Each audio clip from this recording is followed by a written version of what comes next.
அனைவருக்கும் வணக்கம். உலக தமிழ்ச்சங்கம் மதுரை இன்றைய 157வது தமிழ்கூடல் நிகழ்வு இது. இந்நிகழ்வில் தமிழ்கூடல் உரை வழங்கி சிறப்பிப்பதற்காக வந்திருக்கக்கூடிய சேது செம்மொழி இலக்கிய பேரவையின் நிறுவனர் மா சுந்தரராஜன் ஐயா அவர்களை மேடைக்கு வருமாறு அன்போடு அழைக்கிறேன். கவிஞர் மானுடப்பிரியன் ஐயா அவர்களையும் மேடைக்கு வருமாறு அன்போடு அழைக்கிறேன்.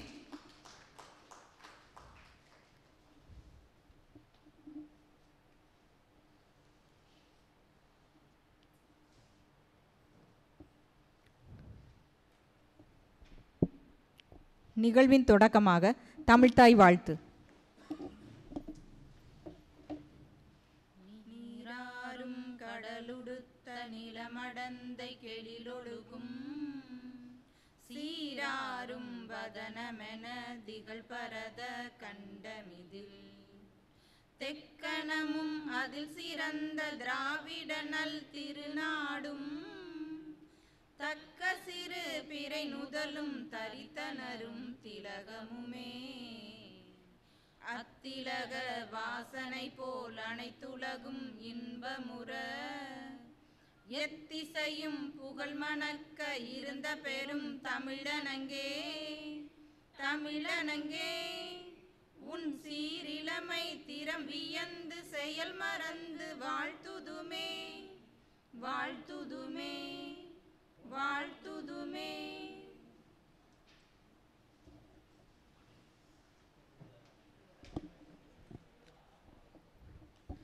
இந்த 157வது தமிழ்கூடல் நிகழ்விற்கு எங்களையெல்லாம் தலைமை தாங்கி வழி நடத்துகின்ற உலக தமிழ்ச்சங்கத்தினுடைய இயக்குனர் முனைவர் அவ்வை அருள் ஐயா அவர்களுக்கு முதற்கண் என்னுடைய வணக்கத்தினை தெரிவித்து மகிழ்கிறேன். இந்த நிகழ்வில் தமிழ்கூடல் உரை வழங்கி சிறப்பிப்பதற்காக வந்திருக்கக்கூடிய சேது செம்மொழி இலக்கிய பேரவையினுடைய ராமநாதபுரத்தினுடைய நிறுவனர் மற்றும் தணிக்கையாளராக பணியாற்றி ஓய்வு பெற்ற சுந்தரராஜன் ஐயா அவர்களை வருக வருக என வரவேற்று மகிழ்கிறேன். வணக்கம் ஐயா. ராமநாதபுரம் முத்தமிழ் மன்றத்தினுடைய தலைவர் கவிஞர் மானுடப்பிரியன் ஐயா அவர்கள் வந்திருக்கிறார்கள். அவர்களையும் வருக வருக என வரவேற்று மகிழ்கிறேன். வணக்கம். எங்களது அழைப்பினை ஏற்று வந்திருக்கக்கூடிய தமிழ் அமைப்பினரை சார்ந்தவர்களையும் தமிழ் உறுப்பினர்களையும் அது மாதிரி உலக தமிழ்ச்சங்க நூலகத்திலிருந்து வந்திருக்கக்கூடிய மாணவ கண்மணிகள் உங்கள் அத்துணை பேரையும் வருக வருக என வரவேற்று மகிழ்கிறேன். இந்த நிகழ்வில் தமிழ்கூடல் உரை நிகழ்த்தி சிறப்பிக்கக்கூடிய சுந்தரராஜன் ஐயா அவர்களை பற்றிய ஒரு சிறிய அறிமுகம். ராமநாதபுரத்தை சார்ந்தவர், வருமான வரி தணிக்கையாளராக பணியாற்றி ஓய்வு பெற்றவர், வணிகவியலில் முதுகலை பட்டம் பெற்றவர். எழுதிய புத்தகங்கள் அப்படின்னு பார்த்தீங்கன்னா ராவணன் பேசினால், அழிவை நோக்கி பயணம், பாலி தன்னை இழந்தான், கூனியின் வினையும் கைகேயின் விளையும், வள்ளுவன் வழியில் நின்ற வாழ்வு, பொருட்பால் அறத்துப்பால் விரிவுரையும் ஆகிய நூல்களை இயற்றியுள்ளார்கள்.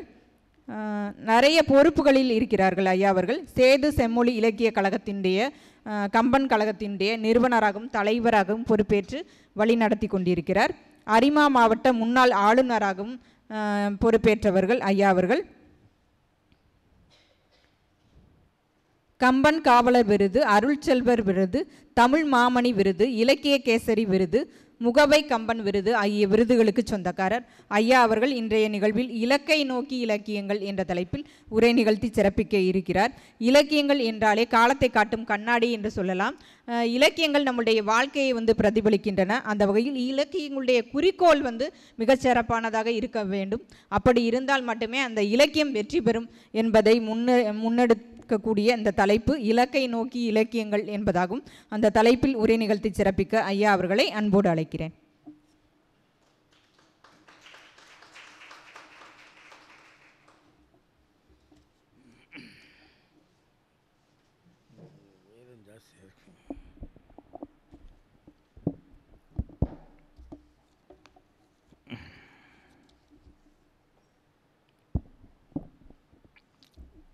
உலகம் யாவையும் தாமளவாக்கலும் நிலைபெறுத்தலும் நீக்கலும் நீங்களா அழகிலா விளையாட்டுறார் அவர் தலைவர் அன்னவர் கே சரணாங்கலன்.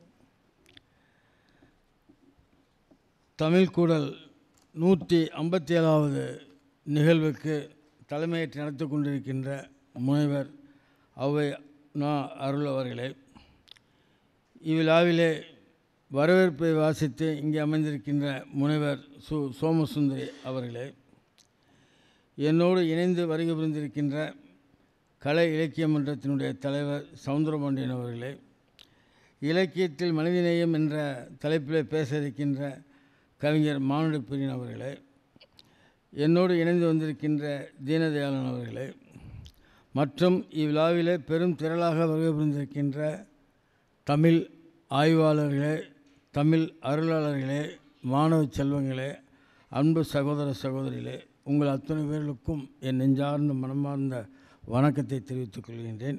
இவ்விழா முடிவிலே நன்றி உரையை வாசிக்க இங்கே இருக்கின்ற திருமதி புஷ்பநாச்சியார் அவர்களையும் நன்றியோடு இங்கே நினைவு கூறுகின்றேன். வரவேற்பை சொல்லுகின்ற பொழுது சகோதரி சோமசுந்தரி அவர்கள் தணிக்கையாளர் ஓய்வு, வருமானத்துறை ஆய்வாளர் ஓய்வு என்றே அவர்கள் அரசாங்கத்தில் நான் வேலை செய்வதாகவே கருதி கொண்டு நான் எம்ஏ, எம்காம், எஃப்ஐசிஏ, எல்எல்பி, நான் சார்ட்டர்ட் அக்கௌண்ட் அட்வொகேட்டு. பட் எனக்கு ரிட்டையர்மெண்ட்டே கிடையாது. என்றைக்கு எனக்கு தலையும் கண்ணு கெடுதலாக இருக்கோ அன்றைக்கி தான் எனக்கு ரிட்டையர்மெண்ட்டு. அதனால் தயவு செஞ்சு ஏன்னா நான் ஓய்வு பெற்றுன்னு சொல்கிறத தயவு செஞ்சு மறந்துடுங்க. ஆமாம், இல்லை அது சொல்லும் போல் அவங்க எல்லாமே ஓய்வு பெற்ற ஆளாக இருக்கிறதுனால அந்த மாதிரி அந்த எண்ணங்கள் வந்துருச்சு நினைக்கிறேன். இருந்தாலும் பரவாயில்ல. ரெண்டாவது, இந்த நிகழ்வில் என்னை சிறு வயதிலே இருந்து பார்த்து குடும்ப ரீதியாக பழகி என்னுடைய வளர்ச்சியை இன்று வரை பார்த்து கொண்டிருக்கின்ற அன்பு சகோதரர் கருணாகரன் அவர்கள் துணைவியார் அவர்களெல்லாம் நாங்கள்லாம் ஒரே தெருவில் இருந்து வளர்ந்தவர்கள்.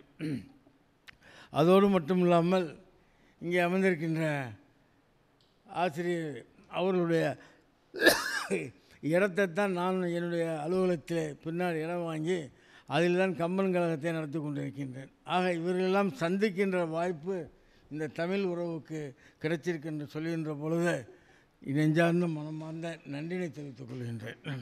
மிக அற்புதமான ஒரு சந்தர்ப்பம். தமிழ்நாட்டிலேயே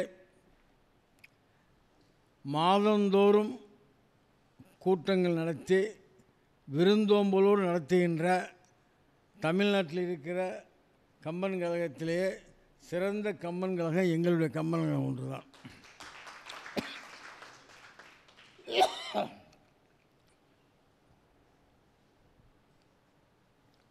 எங்களுடைய கம்பன் கழகத்தில் தமிழகத்திலிருந்து அத்தனை பெரியவர்கள் இங்கே பேசி சென்றிருக்கின்றார்கள்.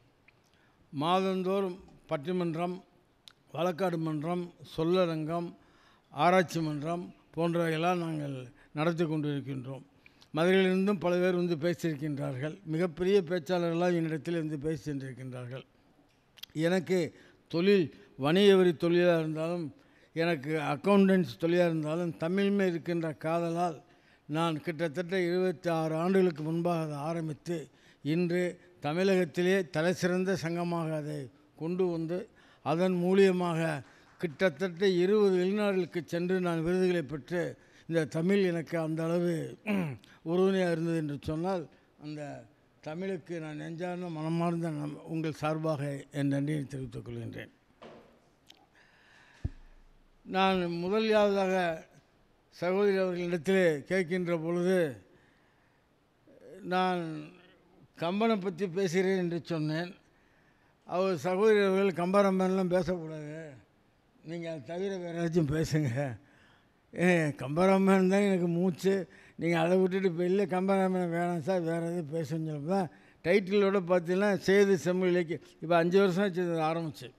கம்பராமாயணத்தில் எனக்கு என்ன ஒரு கட்டுப்பாடு அப்படின்னு கேட்டால், என் சங்கத்தில் பேச வரவங்க எல்லோரும் கம்பனை தவிர வேறு எந்த இலக்கியம் பேசக்கூடாது. கம்பனை மட்டும்தான் எவ்வளோக்கெவ்வளோ பேச முடியுமோ எவ்வளோ கருத்தில் கொண்டு வரணும் செய்யணும்னு சொல்கிறது எழுதாத சட்டத்தை இது வரைக்கும் நான் ஃபாலோ பண்ணி 27 வருஷம் நடத்திட்டுருக்கேன். அப்போ நண்பர்கள் எல்லோரும் சொன்னாங்க, ஆசிரியர் பெருமக்கள்லாம் சொன்னாங்க, நாங்கள் எல்லா இலக்கியம் படித்து எங்களுக்கு சந்தர்ப்பம் இல்லாமல் இருக்குது, நாங்கள் கம்பன் கழகத்தை அவ்வளோ டீப்பாக நாங்கள் போக முடியலையே, சிலப்பதிகாரத்தை சொல்லுங்கள் வேறு ஏதாவது சொல்லுங்கள் பேசலாம்னு சொன்னாங்க. அப்போ இவங்களுடைய எண்ணத்துக்கு தகுந்த மாதிரி சேது செம்மொழி இலக்கிய பேரவை என்பதை 5 வருஷத்துக்கு முன்னாடி பதிவு பண்ணி தான் ஆரம்பித்தேன். இப்போ அந்த ஏன்னா ராம்நாட்டில் ஏற்கனவே தமிழ்ச்சங்கம் இருக்குது, முத்தமிழ் மன்றம் இருக்குது, கலை இலக்கிய பெருமன்றம் இருக்குது, எல்லா சங்கங்கள் இருக்கிறதுனால இந்த சேது செம்மொழி இலக்கிய பேரவையில் பேச வரவர்கள் ஆராய்ச்சியோடு பேச வேண்டும். ஏனோதானு பேசக்கூடாது. ஆராய்ச்சினா புதிய தமிழில் இருக்கின்ற அந்த கருத்துக்களையும் அந்த சரித்திரங்களையும் புதிய விதத்தில், ஏன்னா எல்லாருமே இப்போ மேலோட்டமாக எல்லாருமே படிக்கிறாங்க, அது நம்மளுக்கு தெரியுது. ஆனால் அது படிக்கிறத கட்டு உள்ளே போய் பார்க்கும்போது இவ்வளோ ஒரு விஷயங்கள் இருக்கான்னு தெரியுது. ஆமாம், அதனால இப்போ உதாரணத்துக்கு பார்த்தீங்கன்னா, இப்போ நீங்கள் எல்லாம் கேட்டிருப்பீங்கன்னு நினைக்கிறேன், நம்ம ஆர் பாலகிருஷ்ணன் ஐஏஎஸ், அவர் மதுரைக்காரர் தான். அவர் சிந்துவெளி நகரத்தை பற்றி அறிந்தும் அறியாதுன்னு சொல்லிட்டு ஒரு காணொலியில் நீங்கள் பார்த்துருப்பீங்க, கேட்டீங்களா இல்லைன்னு தெரியல. ஆமாம், ஆனால் ஐயா கேட்டிருப்பான்னு நினைக்கிறேன். அதில் நீங்கள் கேட்டிங்கன்னா, சிந்துவெளி நாகரிகத்தை தீர்மாக உள்ளே சென்று பார்க்கின்ற பொழுது தாயக்கட்டைகள் அங்கே தேடி கீழடியில் எல்லா இடத்துலையுமே ஆராய்ச்சி பண்ணுறதுக்கெல்லாம் தாயக்கட்டை இருந்தது. அப்போ தாயக்கட்டை இருந்தது என்று சொன்னால் மகாபாரதம் 4500 ஆண்டுகளுக்கு முன்பாக அங்கே இருந்த மன்னர்களுக்கு நடுவிலே தாயம் இருந்தது ஒரு பண்பாடாக இருக்கிறது என்பதை மிக தெளிவாக இங்கே சொல்லுகின்றார்கள். அப்போ நம்மளுக்கு என்ன தெரியுது, நம்ம மகாபாரதத்தில் சகனி உருட்டி விட்டேன், எல்லாம் முடிஞ்சு போச்சு, இதாக சொத்து சுகம் எல்லாமே அழிஞ்சு போச்சு அப்படின்னு சொல்கிறதான் நம்ம கதையை பார்த்துட்ருக்குறோம். ஆனால் இந்த தாயம் சமுதாயத்தில் ஒரு அங்கமாக இருந்தது என்பதை இப்பொழுது கண்டுபிடித்த தாயக்கட்டை வைத்து இங்கே சொல்லுகின்றார்கள். ரெண்டாவது இன்னொரு விஷயம் என்ன அப்படின்னு கேட்டிங்கன்னா, நம்மளுடைய பண்பாடு எங்கேருந்து வந்தது, கரையோரத்தில் ஆற்று கரையோரத்திலிருந்து மெசபட்டாமியா ஹரப்பாவிலிருந்து வந்ததை நம்ம இதுவரைக்கும் நினச்சிட்ருக்கோம். ஆனால் இறந்தவர்களை பிறக்கின்ற பிரமிடுகள் எகிப்திலையும் பாபிலோனியாவும் இருந்தது.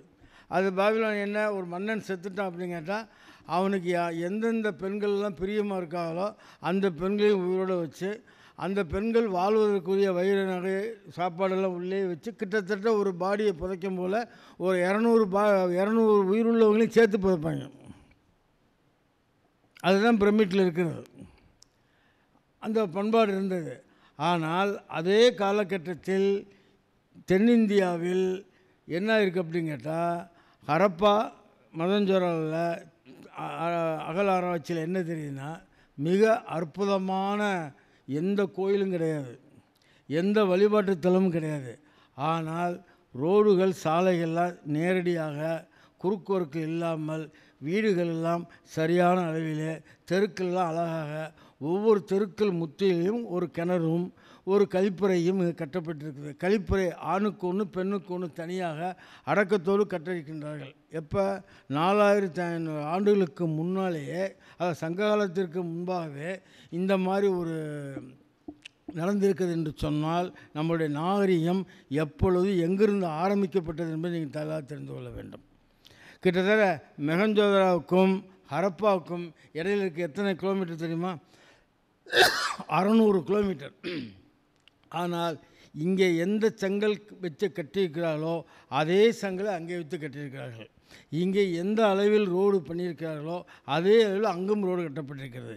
இங்கே எந்த வீடு எந்த அளவில் கட்டியிருக்கிறார்களோ அதே மாதிரி அங்கேயும் கட்டப்பட்டிருக்கிறது. அப்போ 4500 ஆண்டுகளுக்கு முன்பாகவே 600 கிலோமீட்டர் தூரத்தில் இருக்கின்ற பண்பாடும் கலாச்சார பழக்க வழக்கம் ஒன்றாக இருந்தது என்றால் 4500 ஆண்டுகளுக்கு முன்னால் தமிழன் வாழ்ந்த பண்பாடு எந்த அளவு இருந்தது என்பதை நாம் தெரிந்து கொள்ள வேண்டும்.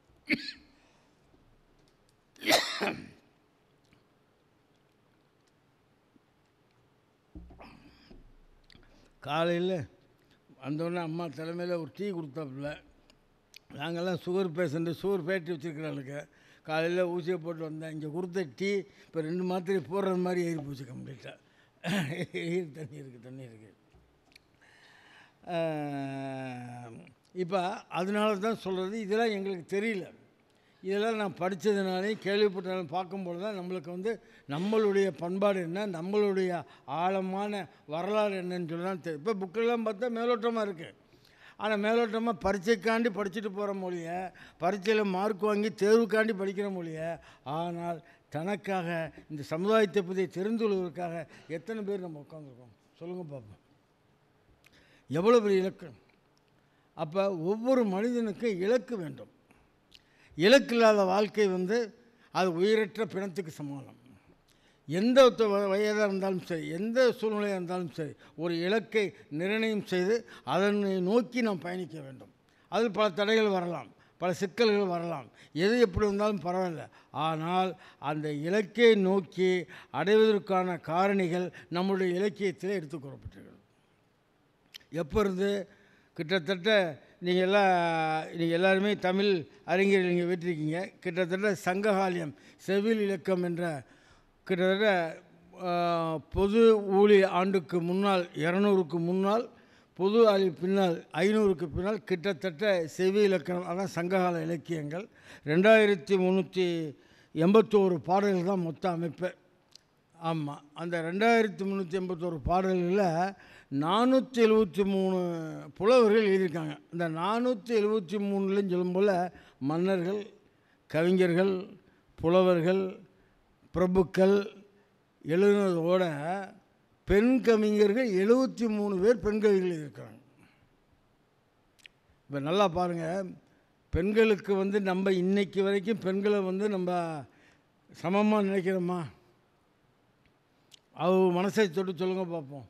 இவ்வளோலாம் படிக்கிறோமே கொள்கிறோமே, பெண்களை நம்ம எந்த அளவுக்கு இன்னி வரைக்கும் மதிச்சிட்ருக்கோம் கொள்ளுங்க பார்ப்போம். ஆனால் அந்த சங்க காலத்திலே 73 பெண்பார் புலவர்கள், குறிப்பாக ஔவையார் உள்பட, ஔவையாரை 4 ஔவையார்கள், நேற்றோட சட்டசபையில் ஔவையாரா ஆயாவன்னு சொல்ல பேச்செல்லாம் வந்தது. ஏன்னா 4 ஔவையார்கள் இருக்கிறதா கேள்வி, அது உண்மைதான். ஆனால் அந்த பெண்கால் புலவர்களே மிக சிறந்தவர்கள் ஔவையாராக போற்றப்படுகின்ற பெண்கள். அப்போ கல்வி அறிவு இல்லாமல் இருந்தால் புலமை எழுத முடியுமா? சங்ககால பாடல்கள் கல்வி அறிவு இல்லாமல் இருந்தால் முடியுமா? அன்னைக்கு பெண்களுக்கு மிக ஒப்பதமான கல்வியை கொடுத்தது அந்த சங்ககாலம் இருந்தாங்க. ஆனால் சங்ககாலம் மாறி வேதகாலம் உள்ள வருகின்ற பொழுது பெண்களுக்கு எவ்வளவு அநீதி அளிக்க முடியுமோ அவ்வளோ அநீதி அளித்து அவர்கள் ஓரங்கட்டப்பட்டார்கள். அதுதான் நான் கண்ட உண்மை. அன்றைக்கி வேத காலத்தில் ஒதுக்கப்பட்ட பெண்களுடைய இனம் இன்று வரை அடிமையாக வாழ்ந்து கொண்டு இருக்கிறார்கள். இல்லையா? நம்ம நினைக்கலாம் நம்ம வீட்டுக்கார நம்ம திருப்தியாக வச்சுருக்கோமே, அதல்ல. நம்ம பொம்பளை பிள்ளை நல்லா இருக்குன்னு சொல்ல அதல்ல. ஒட்டுமொத்த பெண்கள் சமுதாயம் இன்றைக்கி நிலைமை எப்படி இருக்குன்னு சொல்ல சிந்தித்து பார்க்க வேண்டும். அதுதான் மிக முக்கியம். ஏதோ ஒன்று படிக்கிறோம் கொள்கிறோம் இதான் வாழ்க்கை அப்படின்னு சொல்லி போகிறதுல அர்த்தமே கிடையாது. நம்ம பெண்களை எப்படி மதிக்கிறோம்னு சொல்கிறது தான் சங்ககால இலக்கியத்தில் இன்றைக்கி வரைக்கும் எடுத்து சொல்கிற இலக்குகள். எந்த நாட்டில் பெண்கள் கண் கலங்குகிறார்களோ, எந்த நாட்டில் எந்த வீட்டில் பெண்கள் கண்ணீர் விடுகிறார்களோ அந்த வீடும் நாடும் உருப்படாது என்பதற்குத்தான் நம்மளுடைய இலக்கியங்கள் ஆரம்பத்தை இன்றைக்கு சொல்லலாம். மகாபாரத எடுத்துலாம் திரௌபதி அத்தனை வயது ஆம்பளைகளுக்கு முன்னாடி ஒற்றை ஆடை இருக்கும்போது தூள் இருந்த அசிங்கம். ராமாயணத்தில் அத்தனை மாதம் 11 மாதம் அசோகவனத்தில் இருந்துட்டு அவன் போய் கூப்பிட்டு வந்ததுக்கு பின்னாடி எவனோ ஒருத்தன் சொன்னான்னு சொல்கிறக்காண்டி திருப்பி தீ குளிச்சுட்டு வா, நீ வந்தால் தான் உன் கருப்பு எனக்கு சுத்தம்னு சொல்கிற அளவுக்குள்ள ஒரு நிலைமை. அப்போ இதெல்லாம் என்ன காரணம் சொல்லுங்கள் வைப்போம். இது வேத காலத்தினுடைய அழுத்தங்கள் ஆரம்பிக்கப்பட்ட இலக்கியங்கள். நம்ம ஏன் அதை சிந்திக்கவே இல்லை? சரி, அதுதான் போச்சு, பரவாயில்ல. சிலப்பதிகார காலத்தை எடுத்துக்கிட்டே அப்படின்னு கேட்டால் இதே மதுரையில் நடந்த நிகழ்வு என்ன? ஒரு திருடன் பொற்கொள்ளன் திருட்டு பைய சொன்னான்னு சொல்கிறக்காண்டி பாண்டிய மன்னன் எந்த வார்த்தையும் கேட்காம போய் அவனை சிலம்ப கொண்டுவான்னு சொல்ல என்ன காரணம்? அந்த சபையில் அவன் பாண்டிய மன்னன் ஆடல் பாடல் நிகழ்ச்சியை தன்னை இணைத்து கொண்டு ஆடல் பாடம் பாடுகின்ற மாது மேல் ஆசை கொண்டவன். அந்த நேரத்தில் மகாதேவியும் கோப்பெருஞ்சேவியும் அருகில் இருந்து அந்த நடனத்தை பார்க்கின்ற பொழுது அந்த நடன அங்க அசைவுகளை அந்த பெண்ணின் நடனமாதை பற்றி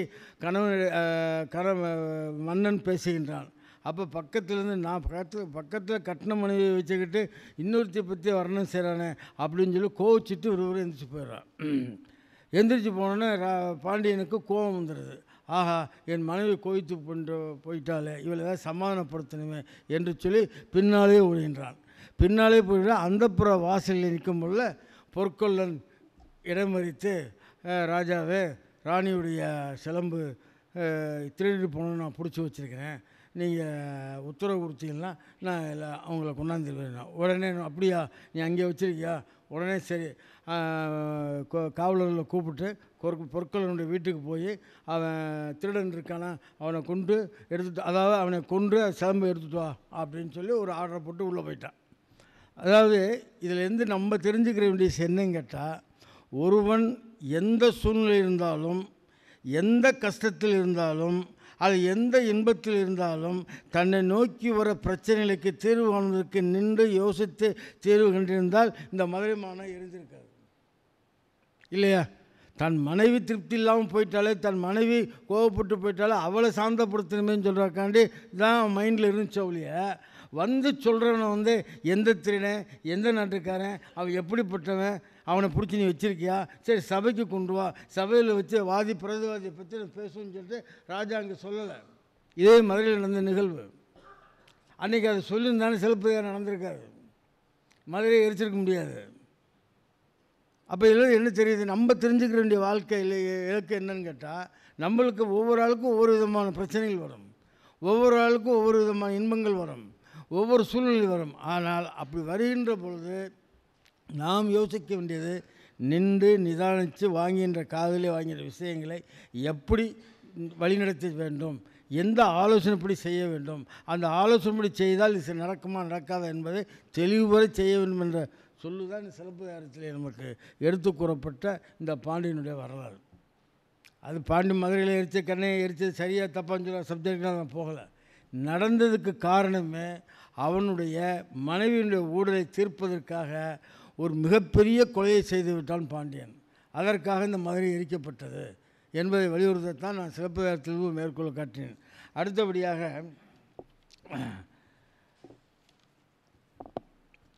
ராமாயணத்தில், நான் ராமாயணத்தை முழுமையாக சொல்லலை, ராமாயணத்தில் ஒரே ஒரு விஷயம் என்ன அப்படின்னு கேட்டிங்கன்னா, மாணவர்களுக்காண்டி சொல்கிறேன், பெரியவர்களுக்காண்டி சொல்கிறேன். ஜனகன் மகாராஜா சீதனுடைய வில்லை எடுத்து வைத்து, இந்த வில்லை முறிப்பவனுக்கு என் மகளை திருமணம் செய்து வைப்பேன் என்று சொல்லிட்டாங்க. இந்த ராமாயணத்தை புறம் படிச்சிருப்பீங்க. ராமன் வில்லை அப்படி தூக்கும் போதில் நாணேற்றம் போல் உடஞ்சிருது. உடஞ்சோன்னே உலகத்துக்கு அந்த சவுண்டு கேட்குது, எல்லாம் செய்யுது. அங்கே கூடியிருக்கிற அத்தனை ராஜகுமாரர்கள், அத்தனை அரசர்கள், அத்தனை பிரபுக்கள், அத்தனை பேரும் ஆச்சரியப்படுறாங்க. ஆகா, மிக அற்புதமான ஒரு மாவீரன், இத்தனை பேர் உடைக்காத வில்லை ராமன் எடுத்து நாணேற்றமில் உடைந்து விட்டது, எவ்வளோ பெரிய மகாவீரன் என்று எல்லோரும் சந்தோஷப்பட்டு ஆரவரிக்கிறார்கள். அந்த மண்டபமே ஒரு குதூகலமாக இருக்கின்றது. அந்த நேரத்தில் ஒரே ஒரு மனிதன் மட்டும் மிகுந்த கவலையோடு துன்பத்தோடு உட்கார்ந்திருக்கின்றான். யார்? ஜனக மகாராஜன், சீதையினுடைய அப்பன். என்ன காரணம் அப்படின்னு கேட்டால், 60,003 மனைவியை கட்டினவனுக்கு பிறந்த ராமன், இவன் அவனை காட்டிலும் அதிகமான மனைவியை வச்சுக்கிட்டான், ஏன் புள்ள எப்படி இப்போ இங்கே வாழும்? சந்தேகம் வருமா இல்லையா? பொண்ணு கொடுக்குறதுக்குள்ள நம்ம பார்ப்போமா இல்லை கேட்போமா இல்லை, அதான் இயற்கை. இன்றைக்கி பொண்ணு மாப்பிள்ளை பார்க்குறதுக்குள்ள அதான் சொல்லுவாங்க, ஒரு புரோக்கர் மூலியமாக ஒரு பொண்ணு வீட்டுக்காரனுக்கு மாப்பிள்ளை பார்த்துருக்காங்க. உடனே பொண்ணுடைய அப்பா கேட்குறாரு, ஏப்பா உன்னை நம்பி இந்த சம்பந்தத்தை ஏற்றுக்கலாமா அப்படிங்கிறான். சார், மாப்பிள்ளை அருமையான மாப்பிள்ளை, தங்கமான மாப்பிள்ளை, எந்த கெட்டொழுக்கும் இல்லாத மாப்பிள்ளை, அதனால தான் சார் ஜெயிலேருந்து 6 மாதத்துக்கு முன்னாடி அனுப்பிட்டாங்க அப்படின்னு சொன்னால் அந்த பொண்ணுக்காரன் கொடுப்பானா? யோசிங்க. மிக அந்த மாதிரி ஜனகன் உடைச்ச உடனே அவனுக்கு ரொம்ப வருத்தம் வந்துருச்சு. என்ன வருத்தம் வந்துருச்சு? 60,003 மனைவி கட்டினவனுக்கு பிறந்திருக்க ராமனுக்கு போய் பொண்ணை கொடுத்தா என் பொண்ணை ஒழுங்காக வாழ வைப்பானா, சந்தோஷமாக இருக்க வைப்பானா அப்படின்னு சொல்கிறது அவனுக்கு சந்தேகம் வந்துருச்சு. உடனே விஸ்வாமித்திரர் இதை பார்த்துட்டார். ஏன்னா அங்கே இருக்கிற ஞானிகளுக்கெல்லாம் பார்த்த உடனேயே இவன் என்ன நினைக்கிறான், இவனுடைய கொள்கை அப்படின்னு சொல்லி தெரிஞ்சுக்கிற சக்தி உண்டு இல்லையா? உடனே என்ன பண்ணுறான், விஸ்வாமித்திரர் பக்கத்தில் ஜனகா, உன்னுடைய கலக்கத்திற்கு என்ன காரணம் என்று எனக்கு தெரிகின்றது அப்படின்னா, ஆமாம் பிரபுவே, ஆமாம் குருவே, எனக்கு ஒரு மனசில் அந்த கலக்கம் வந்துருச்சுன்னா அப்போ சொல்லுவேன், இதுதான் நான் இது மாணவர்கள் தெரிஞ்சுக்க வேண்டிய விஷயம், ஆசிரியர்கள் தெரிஞ்சுக்க வேண்டியது. 60,003 மனைவியை கட்டினவனுக்கு புள்ள ராமன் சொல்கிறது நீ சொல்லிட்ட. ஆனால் அந்த ராமனுக்கு சொல்லி கொடுத்த ஆசிரியன் வசிட்டன் என்பதை நீ புரிந்துவாள். எப்படி? ராமனுக்கு சொல்லிக் கொடுத்த ஆசிரியன் வசிட்டன் என்பதை நீ தெரிந்துகொள். ஆகவே அந்த கல்வி மேல் அணையாக சொல்லுகின்றேன், இவன் ஏகபத்தினி வரதன், இவனுக்கு தாராளமாக உன் பெண்ணை கொடுக்கலாம் என்று சொல்லுகின்றான். அப்போ கல்வியினுடைய அழுத்தமும் ஆழமும் ஆசிரியருக்கு மேல் இருக்கிற ஒரு நன்மதிப்பும் எந்த அளவு இங்கே சொல்லப்பட்டிருக்கிறது என்பதை இந்த ராமாயணம் நம்மளுக்கு எடுத்து கூறுகின்றது. நம்ம எல்லாம் சொல்லிகிட்ருக்கோம், எங்கெங்கேயோ தப்பு நடக்குது, தவறு நடக்குது. அதுக்காண்டி ஆசிரியர் இனத்தையே தவறுன்னு சொல்கிறதுக்கு அது மடத்தனமான எண்ணங்கள். புனிதமான தொழில், மிக அறமான இன்றைக்கி உலகத்தை எதுக்காண்டி மாதா பிதா குரு தெய்வம்னு வச்சுருக்கான். தெய்வம்னு சொல்கிறது நீ நான் ஏற்று வச்சு தான் தெய்வம், அதான உண்மை. இன்றைக்கி இப்போ வீட்டில் பிரேம் போட்டுட்டு அம்மா அப்பா போட்டோ விட்டு வெள்ளி செவ்வாய் சாமியை கும்பிட்ருக்கோம் அப்படின்னு கேட்டால், தாயும் தாப்பும் நம்ம வளர்த்து ஆளாக்கி இந்த அளவில் நம்ம வச்சுருக்கிற கண்டிக்கு நன்றி விஷயமாக செஞ்சுட்ருக்குறோம். ஒன்றுமே தெரியாத ஒரு உருவத்தை போயிட்டு நம்ம சாமியை கும்பிட்டு இதுதான் சொன்னோம்னா எப்போ இருந்து இந்த பழக்கம் வந்துச்சு? நல்லா யோசிங்க. நான் ஆன்மீகத்துக்கு உள்ளே போய் நான் பேசலை, ஒரு எடுத்துக்காட்டுக்காண்டி நான் பேச வரேன். எல்லாமே நம்மளுக்கு சிந்திக்கிற செயல் இருக்கும்போது அந்த சிந்தனையை நாம் பண்ணுவதல்ல. சிந்தனை சரியாக இருந்தால் வார்த்தைகள் நன்றாக வரும், வார்த்தை நன்றாக இருந்தால் செயல் நன்றாக இருக்கும், செயல் நன்றாக இருந்தால் பண்பு நல்லா இருக்கும், பண்பு நல்லா இருந்தால் வாழ்க்கை திறம்பட இருக்கும். நம்ம சிந்திக்கவே நம்ம மாற்றமில்லை, நம்ம அதை யோசிக்கிறதே இல்லைல்ல. நம்ம அந்த தேர்வில் பாஸ் பண்ணால் மார்க்குனா போதுண்ணா, ஆனால் வாழ்க்கை தேர்வுக்கு நம்ம ஒன்றுமே பண்ணுறது இல்லையே. நம்ம பிள்ளைகளும் இப்படித்தானே இருக்கு. எந்த வீட்டிலாச்சும் எந்த பிள்ளையாச்சும் இருக்கான்னு பாருங்கள், யோசிச்சு பாருங்கள். தமிழில் இருக்கிற பண்பாடு மாதிரி, தமிழில் இருக்கிற ஆழமான கருத்துக்கள் மாதிரி இவ்வுலகில் எந்த விதமான இலக்கியத்திலும் சொல்லப்படவில்லை. அதாவது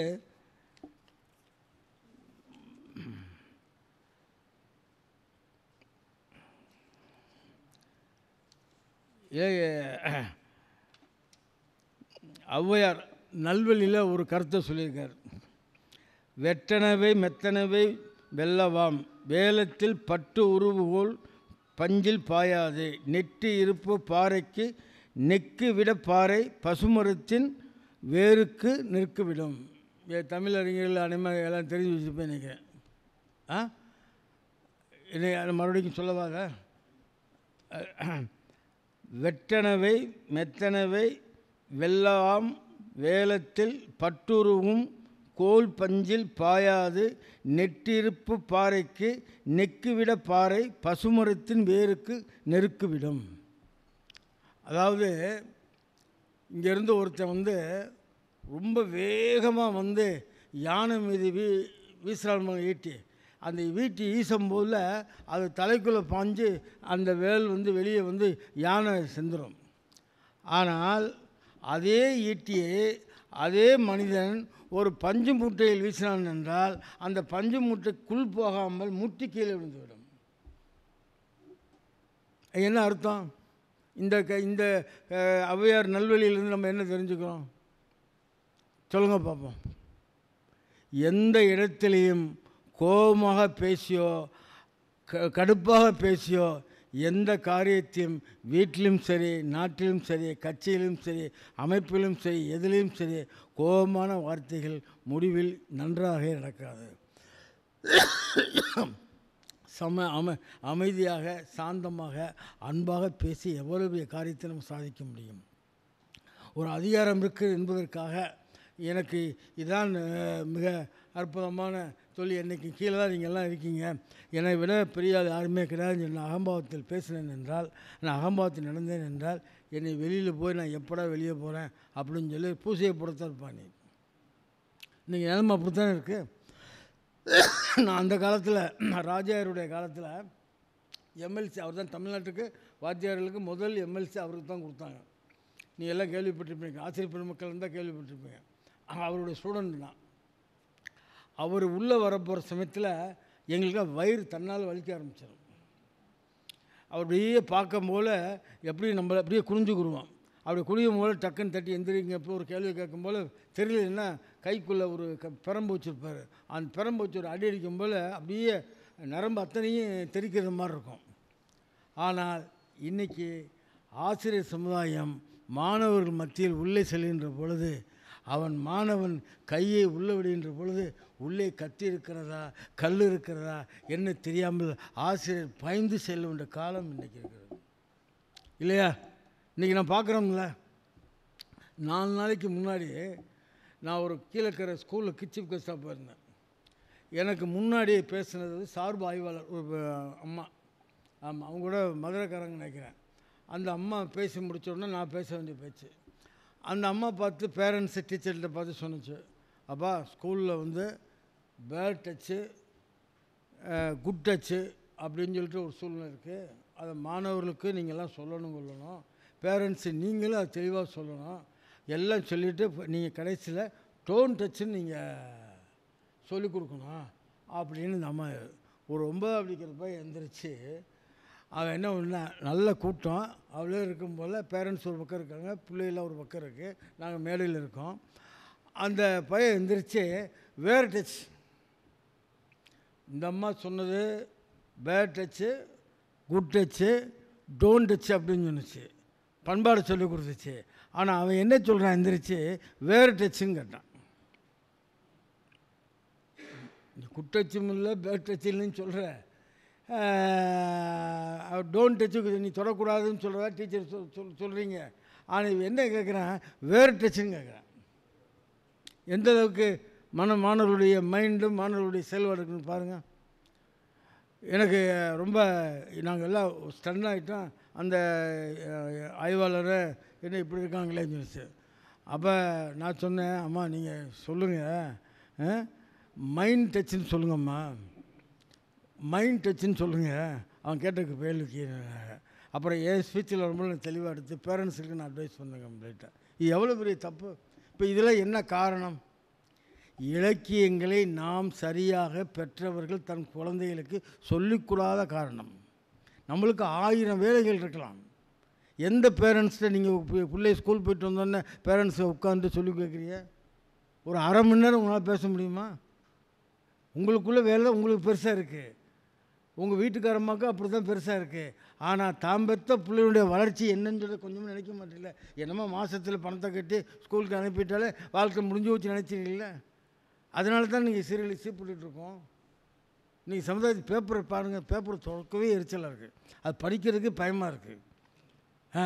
40 வருஷத்துக்கு முன்னாலாம் பேப்பர் இருந்துச்சு, ஒரு தவறான நிகழ்ச்சியை பார்க்கவே வராது பேப்பரில், ஒரு கொலைன்னு கூட போட மாட்டான். ஆனால் இன்றைக்கி பக்கத்துக்கு 10 கொலைகள் இருக்குது இன்றைக்கி. எவ்வளோ பெரிய சமாச்சாரங்கள் பாருங்கள். அப்போ இதெல்லாம் என்ன காரணம்? இதெல்லாம் இன்னும் ஒரு 2 நிமிஷம் மட்டுமா. அதாவது வானத்தில் நம்ம உயரணும்னு நினைக்கும் போல் இதான் அமெரிக்கா ஜனாதிபதி ஒபாமா சொன்ன ஒரு காலேஜில் பேசும்போது சொன்னார், நீங்கள் எல்லாம் வானத்தில் பறக்கும்னு நினச்சிட்டு நீங்கள் வாத்தை ஆராய்ச்சி செய்து கொண்டிருக்கின்றீர்கள். நீங்கள் வானத்தில் பறக்கும் என்றால் வல்லூரை பற்றி நீங்கள் ஆராய்ச்சி செய்ய வேண்டும். அப்போ வல்லூரை பற்றி ஆராய்ச்சி செய்ய வேண்டும் என்றால் தான் நாம் வானத்தில் அதைவிட சிறப்பாக வளர முடியும், வாழ முடியும் என்பதை நீங்கள் புரிந்து கொள்ள வேண்டும் என்று கல்லூரியிலே அவர் சொல்ல சொல்லுவார். அதான் இன்றைக்கும் சொல்கிறார். அப்போ பெற்றோர்கள் அதைத்தான் நம்மளும் சொல்லணும். ஏதோ விதி அதாவது வெந்ததை சாப்பிட்டு விதி இருந்தால் செத்தன் நம்ம வாட்டுக்கு போனோம்ங்கிட்ட நம்மளுடைய வாரிசுகள் நம்மளுடைய பரம்பரை இதெல்லாம் தமிழ் இலக்கியில் ஏகப்பட்ட கொள்ளி கிடக்கு. இப்போ அம்மா மறுபடியும் பெல் அடிச்சிட்டாப்புல, அதனால் நான் இவ்வளோத்துக்கு நான் சொல்ல முடியாது. அதனால் ஏகப்பட்ட விஷயங்கள் இருக்கின்றன. அடுத்த சந்தர்ப்பம் அரை மணி நேரம் பத்தாது, எங்களை மாதிரி இருக்கிற 1 மணி நேரம் கொடுத்தா பேச முடியும். ஏன்னா முழுமையான கருத்துக்களை நான் பாதியோடு தொட்டு பேசிட்டு போகிறது நல்லா இருக்காது. அதனால் மேலிடத்தில் சொல்லி நானும் உங்கள் தலைவர்கிட்ட பேசுகிறேன். ஏன்னா உங்கள் தலைவர் நானும் ரொம்ப ஃப்ரெண்டு. ஆமாம், அதனால் எந்த தப்பும் கிடையாது. அதனால் இந்த வருங்காலங்களில் தயவு செஞ்சு, ஏன்னா ஆய்வாளர்கள், புலவர்கள், கவிஞர்கள், பேச்சாளர்கள் நிறைய இருக்கும்போது இவங்களுக்கெல்லாம் நம்ம அரை மணி நேரம் கொடுத்தோம்னா இவங்களுடைய என்ன குமுறலையும் என்ன கருத்துக்களை வெளியிடுவதற்கு தாமதம் இருக்கும். முழுமையாக கொடுத்தா தான் அவங்க முழுமையாக பேசுறதுக்கு முடியும். ஆகவே இலக்கியத்தை நோக்கி என்னுடைய தமிழ் அதாவது சேது சமூக இயக்கத்தினுடைய இதே எம்பளமே எங்களுக்கு என்னன்னு கேட்டால் இலக்கியத்தை நோக்கி இலக்கை நோக்கி இலக்கியம், அதுதான் எங்களுடைய கொட்டேஷனு. ஆமாம், ஆகவே நம்மளுடைய வாழ்க்கை தயவு செய்து வாழ்வதற்கு, அதாவது அந்த நேரத்தில் வாழ்கிறதுக்காண்டி சம்பாதிக்கிறதுக்காண்டி படிப்பல்ல. இன்றைக்கெல்லாம் இந்த போஸ்ட்மேனில் இதில் போக்குவரத்து வேலை ஒருத்தர் இவங்க வேலை ஒருத்தவங்களாம் இங்கெல்லாம் உட்காந்துருக்காங்கன்னா தமிழே இல்லாமல் அரசாங்கத்தில் ஓய்வு பெற்று விட்டு அதுக்கு பின்பாக தமிழுக்காண்டி இருக்க, அதுதான் வாழ்க்கை. அந்த மாதிரி வாழ்வுகளில் தான் தமிழை நாம் பார்த்து கொண்டிருக்கிறோம். தயவு செஞ்சு நம்மளுடைய குழந்தைகளுக்கும் நமக்கும் இதில் கொட்டி கிடக்கின்ற இலக்கியத்தினுடைய நோக்கங்கள் அதிகமாக இருக்கின்றன. அதை நீங்கள் சொல்லுமா, ஆளும் வேலு பல்லு குருதி 4 நின்றும் சொல்லு குருதி. எது நாலடியாரின் திருக்குறளையும் நாம் எடுத்துக்கொண்டோம் என்றால் நம்மை ஜெயிப்பதற்கோ நம்மளை தோற்கடிக்க உலகில் எந்த விதமான சக்தியும் இல்லை என்பதை இந்த தினத்திலே கூறிக்கொண்டு அடுத்த வாய்ப்பிலே பேசுவோம் என்று சொல்லிக்கொண்டு எனக்கு வாய்ப்பளித்த அம்மா சோமசுந்தரி அவர்களுக்கும் மற்றவர்களுக்கும் அன்போடு நன்றி கூறி பாராட்டி விடைபெறுகிறேன். நன்றி, வணக்கம்.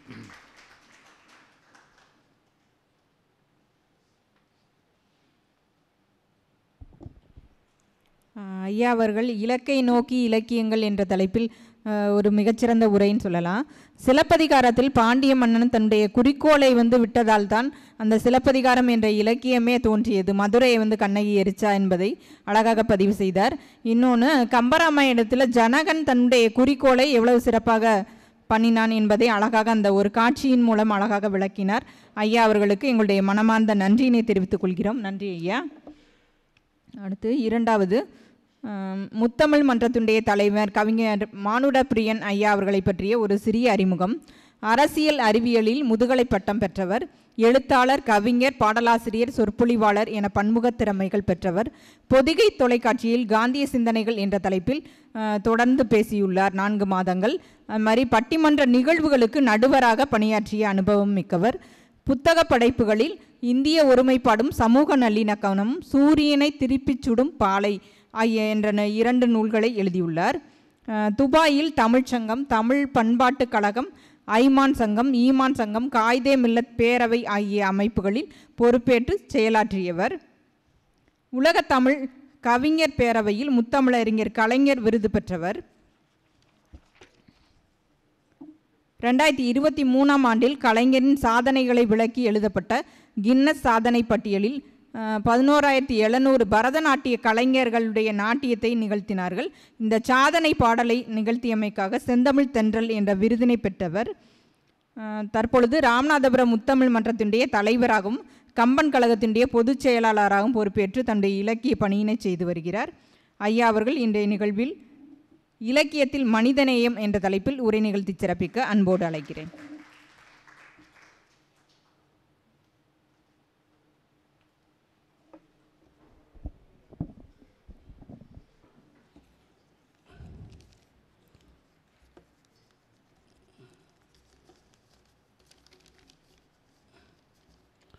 தமிழே உள்ளம் கவர் ஓவியமே, உற்சாக காவியமே, ஓடை நறுமலரே, ஒளியுமிழும் புதுநிலவே, அன்பே அழகே அமுதே, பண்பே பணியே கனியே, பசுந்தோகை மயிலே, பலரசச் சுவையே, மரகத மடியே, மாணிக்கச் சுடரே என்றெல்லாம் உன்னை அழைத்திட தோன்றினாலும் தமிழ் என்று அழைப்பதிலே உள்ள இன்பம் அடடா என் தாய் திரு தமிழே உன்னை போற்றி.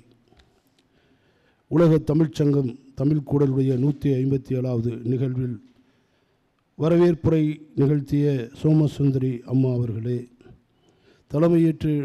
தலைமையேற்று நடத்தி கொண்டிருக்கக்கூடிய அவை அருள் அவர்களே, எங்களுக்கெல்லாம் ஆசானாக இன்றைக்கு நாங்களெல்லாம் இன்றைக்கு இந்த மன்றத்திலே பேசுகிற அளவிற்கு எங்களை உருவாக்கிய தளர்கர்த்தராக இருக்கக்கூடிய எங்களுடைய சேது செம்பொழி இலக்கிய பேரவையினுடைய நிறுவன தலைவர் சுந்தரராஜன் ஐயா அவர்களே, நன்றி உரை நவில இருக்கின்ற புஷ்பா நாச்சியார் அவர்களே, இங்கே வருகை தந்து சிறப்பு செய்து கொண்டிருக்கக்கூடிய ஆண்டோர் பெருமக்களே, தாய்மார்களே, சகோதரிகளே, உங்கள் அத்துணை பேருக்கும் எனது முதற்கண் வணக்கத்தை சமர்ப்பித்து, இலக்கியத்தில் இலக்கியம் என்கின்ற ஒரு தலைப்பினில் உங்களோடு பேசுவதற்கான ஒரு வாய்ப்பினை அம்மா சோமசுந்தரி அவர்கள் தந்திருக்கிறார்கள். உலக வரலாற்றை நாம் புரட்டி பார்க்கிற பொழுது உலக வரலாற்றில் ஒரு சில சமூகங்களைத்தான் ஏற்றி போற்றி வரலாறு வரவு வைத்திருக்கிறதை நாம் அறிய முடியும். அப்படிப்பட்ட ஒரு சமூகங்களில் கிரேக்கர்களை பற்றி சொல்லப்படுகிறது. ரோமானிய சாம்ராஜ்யத்துடைய அந்த ரோம மக்களை பற்றியும் பிரசித்தி பற்றி பேசப்படுகிறது. சைனர்களை பற்றி சொல்லப்படுகிறது. அரபிகளை பற்றி சொல்லப்படுகிறது. இப்படி குறிப்பிட்ட சில சமூகங்களை மட்டும்தான் உலகம் ஏற்றி சொல்லுகிறது. அப்படிப்பட்ட சமூகங்கள் எப்படி இருந்தது என்று பார்க்கிற பொழுது கிரேக்கர்கள் தங்களை சிட்டிசன் என்று அழைத்து கொண்டார்கள். மற்றவர்களை ஏலியன்ஸ், அதாவது அடிமைகள் என்று அழைத்தார்கள். ரோமானிய பேரரசில் அங்கு வாழ்ந்தவர்கள் நாங்கள் ரோமன்ஸ் என்று அழைத்தார்கள். மற்றவர்களை அவர்கள் அடிமைகள் என்று அழைத்தார்கள். சைனர்கள் என்று சொல்லக்கூடிய சீனர்கள் தங்களை பிரகாசமானவர்கள், பௌர்ணமியை போன்று பிரகாசமானவர்கள், மற்றவர்களை பேய்கள், பிசாசுக்கள் என்று அழைத்தார்கள். அரபிகள் தங்களை பேசத் தெரிந்தவர்கள் என்று அழைத்தார்கள். மற்றவர்களை அஜமிகள், ஊமைகள் என்று அழைத்தார்கள். ஆனால் 2000 ஆண்டுகளுக்கு முன்னால் தமிழன் மட்டும்தான் யாதும் ஊரே யாவரும் கேளீர் என்று சொன்னான். எண்ணி பாருங்கள், எப்படிப்பட்ட ஒரு சிந்தனையை தமிழன் விதைத்திருக்கிறான். திசை இல்லை, தேசம் இல்லை, எல்லை இல்லை, தொல்லை இல்லை, பகை இல்லை, பிளவு இல்லை, உயிரெல்லாம் உறவு என்று அவனை சொல்ல வைத்தது எது என்று சொன்னால் அதுதான் மானுட நேயத்துடைய மகத்தான ஒரு தத்துவத்தை உலகத்திற்கே சமர்ப்பித்த ஒரு பெருமை தமிழனுக்கு மட்டுமே இருக்கிறது என்று சொன்னால், அப்படிப்பட்ட பெருமைக்குரியவர்களாக நாம் இருப்பதற்கு இந்த அடிப்படை, இந்த ஒற்றை சொல் போதுமானது. இலக்கியங்கள், தமிழனுடைய இலக்கியங்கள் எல்லாம் அழிந்து போய்விட்டால் கூட நமக்கு நட்டமில்லை. இந்த ஒரு சொல் நம்மை உலகத்திற்கு உயர்த்தி பிடிக்கும் என்பதில் மாற்று கருத்தில்லை. அப்படிப்பட்ட அந்த இன்றைய போர்க்கால சூழலில் இப்படிப்பட்ட ஒரு தத்துவத்தை கல்தோன்றி மண் தோன்றா முன்தோன்றிய மூத்த குடியினுடைய ஒரு தமிழ் புலவன் செப்பியிருக்கிறான் என்று சொன்னால் அது நமக்கு கிடைத்த மிகப்பெரிய வரப்பிரசாதம். பேரறிஞர் அண்ணா அவர்கள் ஐநா மாமன்றத்திலே ஒரு முறை உரையாற்றுவதற்காக செல்லுகிறார்கள். முகில் கிழித்து அசைந்து ஆடுகின்ற அந்த பன்னாட்டு கொடிகளை எல்லாம் அவர்கள் பார்த்துவிட்டு உள்ளே செல்லுகிற பொழுது அங்கே காரசாரமான வாக்குவாதங்கள் நடந்து கொண்டிருக்கிறது.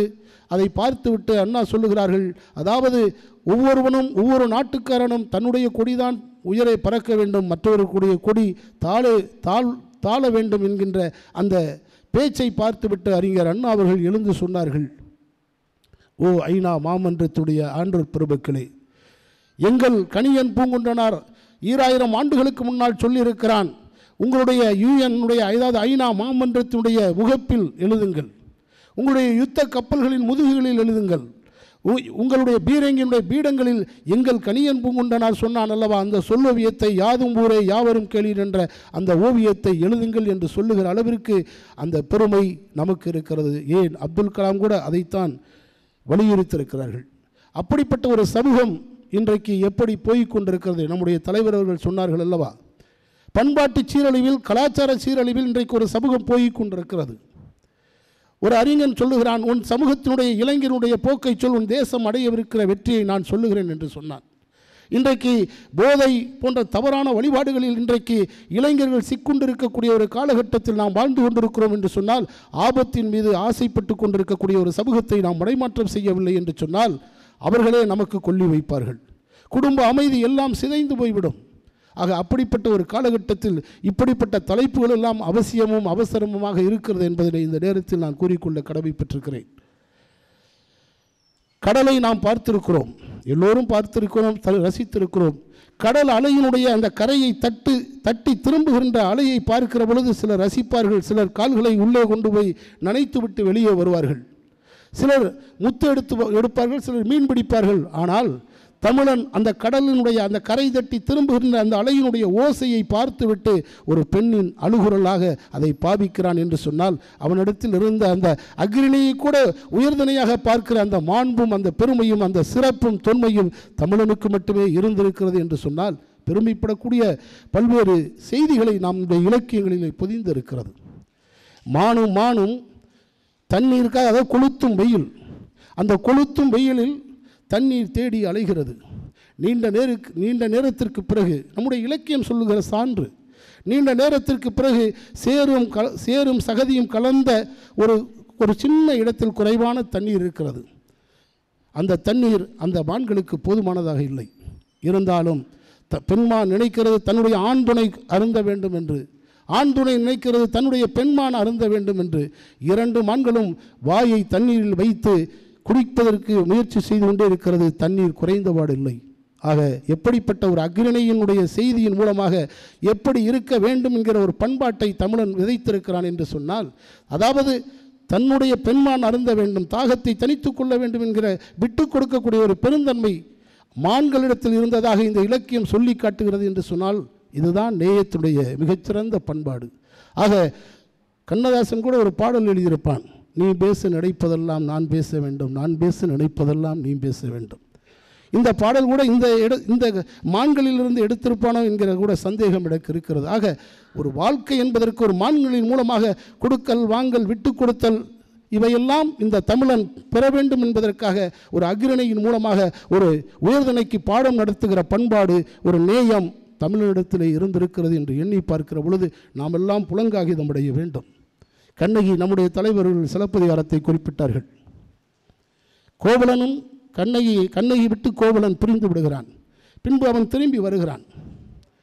அவன் கேட்கிறான் கண்ணகியை பார்த்து, நான் போய்விட்ட பிறகு, உன்னை பிரிந்து விட்ட பிறகு எதற்கேனும் நீ சஞ்சலப்பட்டதுண்டா, கவலைப்பட்டதுண்டா என்று கேட்கிற பொழுது கண்ணகி சொல்லுகிறாள், குறைமுகம் கண்டால் குறை தீர்த்து கரை சேர்க்கும் ஈகை துறைமுகமாய், அதாவது அந்தணர்களுக்கும் மற்றவர்களுக்கும் நான் விருந்தோம்பல் செய்யாமல் என் வீடு பூட்டி கிடந்தது அல்லவா, அந்த விருந்தோம்பல் பண்பு நடக்கவில்லையே என்பதற்காக நான் கவலைப்பட்டேன் என்று சொல்லுகிறாள் என்று சொன்னால், எப்படிப்பட்ட நிலையிலும் வறுமையிலும் கணவன் இல்லாத நேரத்தில் நாம் இந்த கடமையை செய்ய தவறிவிட்டோம் என்ற அந்த நெருடல் எனக்கு இருக்கிறது என்று சொல்லுகிற ஒரு ஆற்றலை தமிழனுடைய இலக்கியம் நமக்கு சொல்லி இருக்கிறது என்று சொன்னால், இன்றைக்கு விருந்தோம்பல் என்பதே இல்லாமல் போய்விட்டது.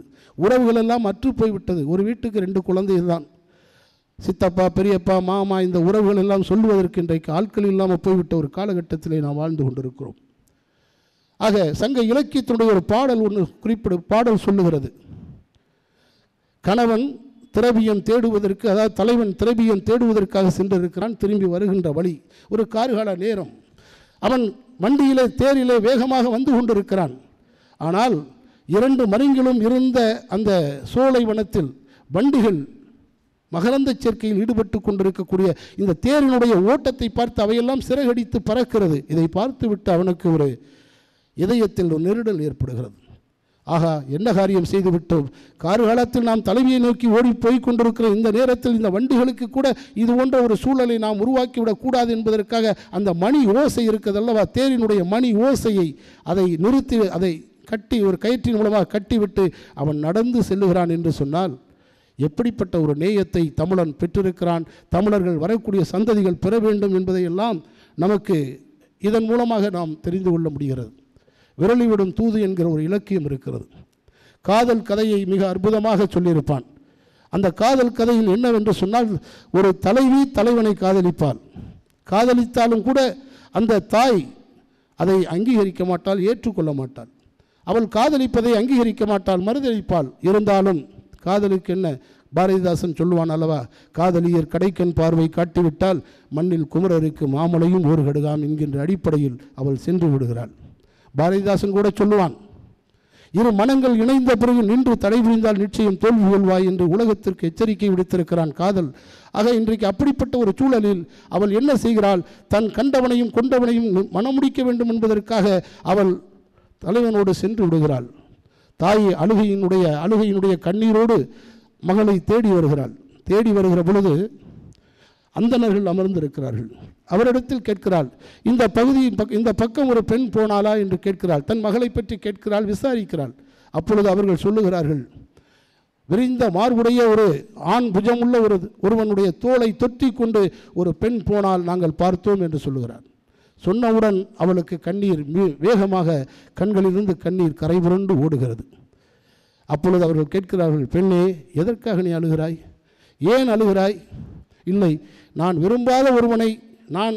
விரும்பாத ஒருவன் மீது காதல் உண்டு, என் மகள் போய்விட்டால் அதற்காக அழுகிறேன் என்று சொன்ன பொழுது அவர்கள் சொல்லுகிறார்கள், என்ன சொல்லுகிறார்கள் என்று சொன்னால், மலையில் சந்தனம் விளைகிறது, மலைக்கு அது சொந்தமாவதில்லை.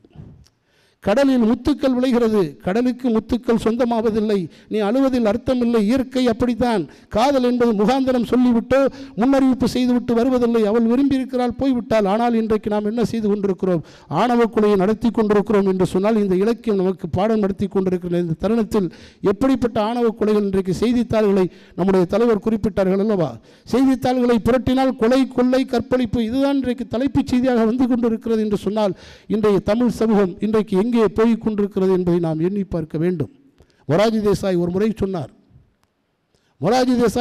சொன்னார், 10 நிமிடங்களுக்கு மேல் நான் செய்தித்தாளை புரட்டுவதில்லை. காரணம், கொலை, கொள்ளை, கற்பழிப்பு தான் செய்திகளாக இருக்கிறது என்று அவர் சொல்லுகிறார் என்று சொன்னால், ஆக இன்றைய சமூகம் ஒரு சீரழிவை நோக்கி போய் கொண்டிருக்கிறது. அதை மடைமாற்றம் செய்ய தவறிவிடும் என்று சொன்னால், அதை மடைமாற்றம் செய்வதற்குத்தான் இது போன்ற இலக்கிய கூட்டங்களை நடத்தி கொண்டிருக்கக்கூடிய ஆண்டோர் பெருமக்கள், அம்மா சோமசுந்தரி, ஔவை அருள் போன்றவர்கள் எல்லாம் போற்றுதலுக்குரியவர்கள். ஏன் என்று சொன்னால் இந்த அவையில் குறைந்தவர்களாக நீங்கள் இருக்கிறீர்கள் என்பதை பார்க்கிற பொழுது நம்முடைய குடும்பத்தவர்களை அனைவரையும் நாம் அழைத்து கொண்டு வந்து தமிழ் உணர்வுகளை பெறுவதன் மூலமாகத்தான் ஒரு மடைமாற்றத்தை எதிர்கால சமூகத்துக்கு நாம் உருவாக்க முடியும். சுவாமி விவேகானந்தர் கேட்டார், 100 இளைஞர்களை தாருங்கள், இந்த தேசத்தின் தலைவிதியை மாற்றி காட்டுகிறேன் என்று சொன்னார். இன்றைக்கு வரை 100 இளைஞர்களை நம்மால் தர முடியவில்லை.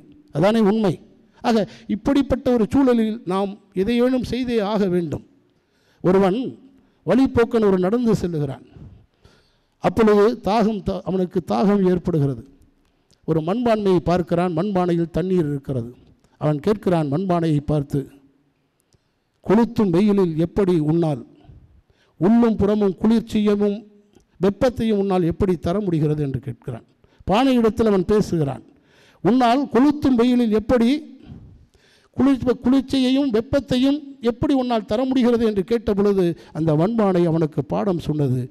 நான் மண்தான், என் தோற்றமும் மண்தான், முடிவும் மண்தான் என்பதை நான் அறிவேன் என்று சொல்லுகிறது. எண்ணி பாருங்கள், ஒரு மண்பானையின் மூலமாக இந்த தமிழ் சமூகத்திற்கு ஒரு எச்சரிக்கை. நான் மண்தான், என்னுடைய தோற்றமும் மண்தான் என்று, முடிவும் மண்தான் என்று சொல்லுகிற பொழுது, ஆனால் மனிதன் எப்படி இருந்து கொண்டிருக்கிறான்? பணம் வந்தால் ஒன்று பேசுகிறான், டாம்பிகமாக பேசுகிறான், பதவி வந்தால் ஒன்று பேசுகிறான். ஆக இரட்டை நாக்கை சுழற்றுவதில் எங்களுக்கு இணையில்லை என்று சொல்லுகின்ற ஒரு அவல சூழலை பார்க்கிற பொழுது நாணயம் என்கிற வார்த்தையை இன்றைக்கு அற்றுப்போய்விட்ட ஒரு சூழலை பார்க்கிறோம். கண்ணதாசன் ஒரு முறை குறிப்பிட்டான், நாணயத்தை வாங்குகிறவன் நாணயமாக நடந்து கொள்ள வேண்டும் என்பதற்குத்தான் நாணயத்திற்கு நாணயம் என்று பெயர் வந்தது என்று சொன்னான். ஆனால் இன்றைக்கு இந்த வழக்குகள் தான், நாணயம் கெட்ட வழக்குகள் தான் இன்றைக்கு நீதிமன்றங்களில் அதிகமாக குவிந்து கிடக்கிறது. விசாரிக்கப்படவே முடியவில்லை, அந்த அளவிற்கு இருக்கிறது என்று சொன்னால் எப்படிப்பட்ட ஒரு சூழல் இன்றைக்கு இருக்கிறது என்பதை நாம் எண்ணி பார்க்க வேண்டும். பாரதி சொன்னான், நிமிர்ந்த நன்னடை நேர்கொண்ட பார்வை நிலத்தில் யாருக்கும் அஞ்சோம் என்று சொல்லுகிற பாரதி பாண்டிச்சேரியிலே இருக்கிறான். பசி, கொடுமையான பசி, பசியினுடைய மயக்கத்தில் இருக்கிறான். இரவு 12 மணிக்கு மேல் அந்த பசியினுடைய கொடுமையை அவனால் தாங்க முடியவில்லை. அவனுடைய குடலை தின்னுகின்ற அந்த காட்சியை, அந்த உணர்வை அனுபவித்து கொண்டிருக்கின்ற நேரத்தில் ஒருவருடைய வீட்டை போய் தட்டுகிறான். வீட்டை தட்டி, ஐயா, அவர் வீட்டை திறந்து கேட்கிறார், என்ன பாரதி, உனக்கு பைத்தியம் பிடித்து விட்டதா? ஏன் இந்த நேரம் வந்து என்னுடைய கதவை தட்டுகிறாய் என்று கேட்கிறான். அவர் கேட்கிறார், இல்லை, கொஞ்சம் சோறு இருந்தால் கொடுங்கள், பசிக்கிறது என்று கேட்கிறான். அவர் வீட்டில் உள்ளே போய் பார்த்துவிட்டு, பழைய சோறு தண்ணீர் ஊற்றி விடுவார்கள் அல்லவா, அன்றைக்கு காலகட்டத்தில் 7 மணிக்கெல்லாம் சாப்பிட்டுவார்கள். தண்ணி ஊற்றி வைத்தாது, அந்த பழைய தண்ணீர் சோறு தான் இருக்கிறது என்று சொல்லுகிறார். பரவாயில்லை, கொண்டு வந்து தாருங்கள் என்று கேட்கிறார். அவர் ஒரு பாத்திரத்தில் அந்த சோற்றை கொண்டு வந்து கொடுக்கிற பொழுது 2 கவலையத்தை சோற்றை வாங்கி அவன் வாயிலை வைத்து சாப்பிட்டு விட்டு சொல்லுகிறான், தனி மனிதன் ஒருவனுக்கு உணவில்லை எனில் இந்த ஜகத்தினை அழித்திடுவோம் என்கிறான். சிந்தித்து பாருங்கள். ஆக பசியினுடைய கொடுமையில் அவன்தான் சொன்னான். அதாவது வாழ்க்கையை அனுபவித்திருக்கிறான். வறுமையிலும் வசந்த காலத்தில் வாழ்ந்திருக்கக்கூடிய ஒரு மிகப்பெரிய இதாக வாழ்ந்திருக்கிறான் என்று சொன்னால் நாம் எண்ணி பார்க்க வேண்டும். நம்முடைய மண்ணில்தான் வாடிய பயிரை கண்டபோதெல்லாம் வாடினேன் என்று சொன்ன வடலூர் வள்ளலார் இந்த மண்ணில் தான் பிறந்திருக்கிறார். அவருடைய காலடி பதித்த நிலம்தான் இந்த தமிழ் மண். அவர்தான் சொல்லுகிறார். என்ன சொல்லுகிறார்? பசியினால் இறந்தும் பசியராத அயர்ந்த வெற்றரை கண்டு உளம் பதைத்தேன், நீடிய பிணியால் வருந்துகின்றோன் நேரூர கண்டு உளம் பதைத்தேன் என்று சொல்லுகிற அந்த உணர்வு எங்கிருந்து வருகிறது? பசியின் கொடுமையில் மாலா துயரத்தில் மண்டிட்டு இருக்கக்கூடிய அவனுடைய பசியை பார்த்து அவன் பேசுகிறான், பாடுகிறார் என்று சொன்னால் எப்படி? தனக்கு பசிக்கிற பொழுது பிறருடைய பசியை மறந்து விடுகின்ற மானிடர்கள் வாழ்ந்து கொண்டிருக்கக்கூடிய காலகட்டத்தில் பசியை உள்வாங்கிய அவனுடைய உண்மையான அந்த உயிரோட்டமான அந்த உணர்வலைகள் தானே பாடல்கள். அந்த பாடல்கள் நமக்கான ஒரு பயிற்சியையும் ஒரு பண்பாட்டையும் நமக்கு தர வேண்டும்.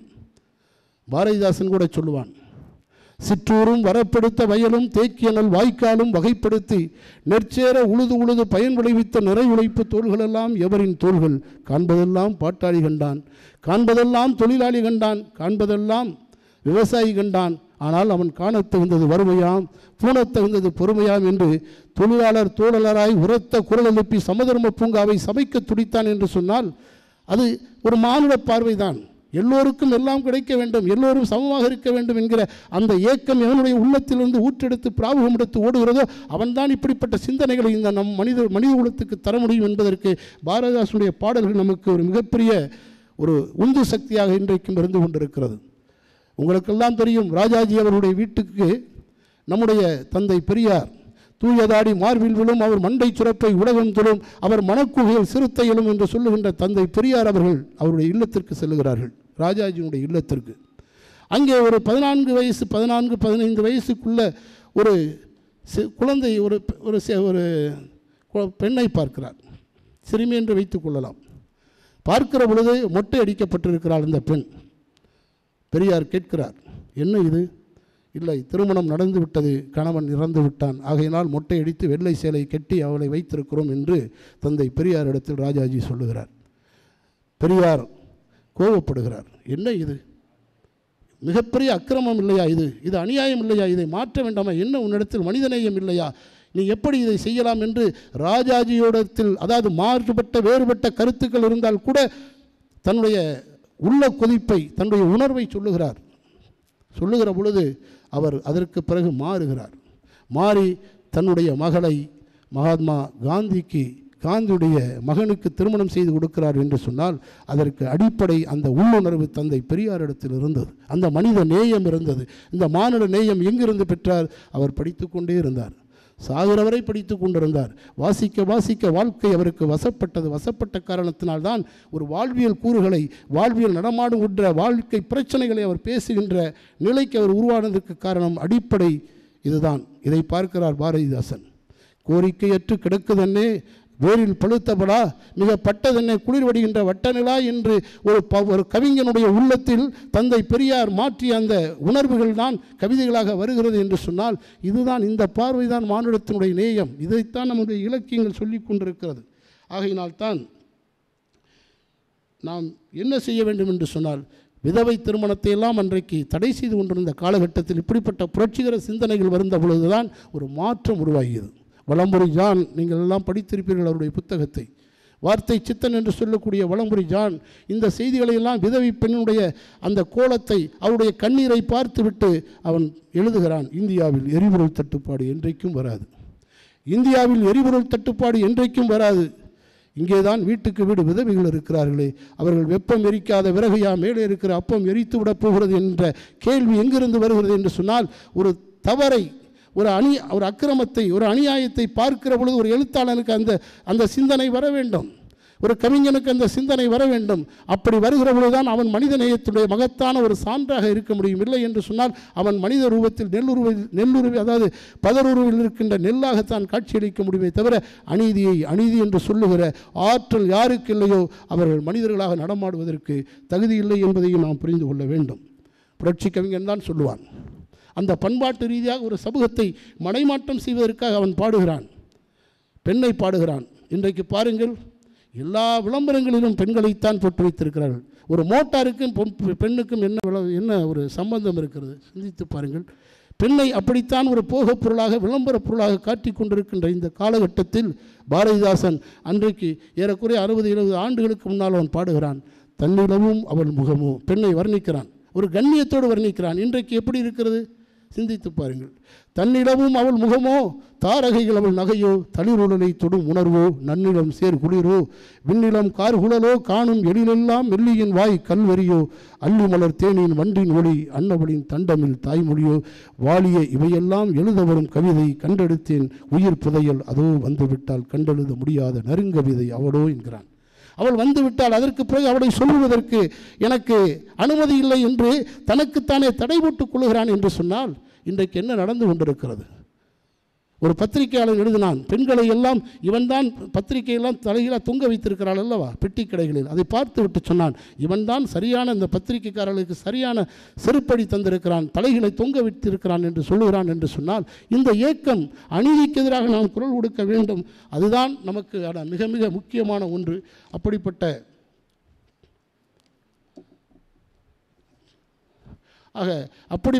இலக்கியங்கள் நம்முடைய வாழ்க்கையை செம்மைப்படுத்தி கொண்டிருக்கிறது.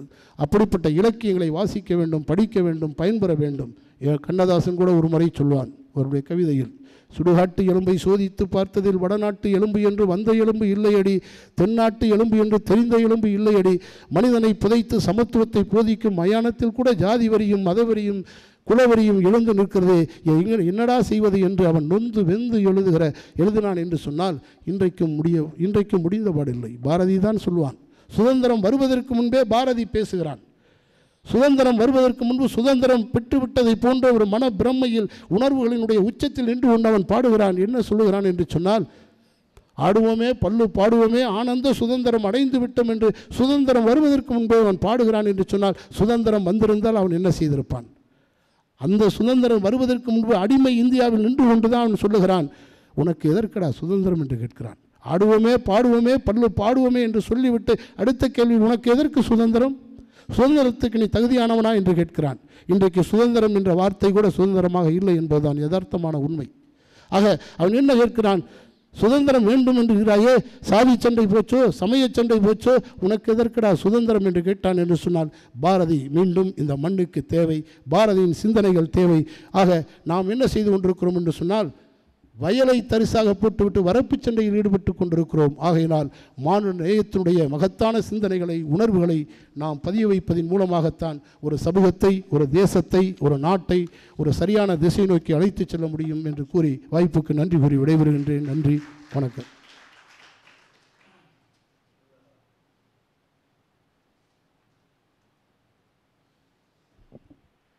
மானுட பிரியன் ஐயா அவர்கள் இந்த இலக்கியத்தில் மனிதநேயம் ரொம்ப அழகாக பதிவு செய்தார் என்று நினைக்கிறேன். சங்க இலக்கியத்தில் தொடங்கி பாரதிதாசன் வரைக்கும் மனிதநேய சிந்தனைகள் எப்படியெல்லாம் இருக்குது. இந்த 2 வரி சொன்னாலே மனிதநேயம்ங்கிறது முடிஞ்சு போச்சு.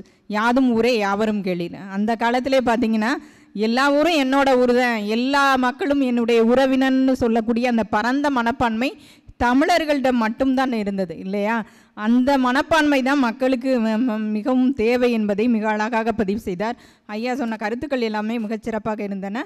இந்த 2 பேரின் உரைகள் மீதான வினாக்கள் யாராவது இருந்தால் கேட்கலாம். மாணவர்களுக்குப்பா ஏதாவது வினா இருக்குங்க? ஐயா வணக்கம். சங்க இலக்கியத்தில் பெண்பாற்புறவர்கள் 73 பேர்னு சொன்னீங்க. ஆனால் முந்தி ஒரு ஆய்வு கட்டுரையில் 31 பேர்னு சொன்னாங்க. எது உண்மை? 73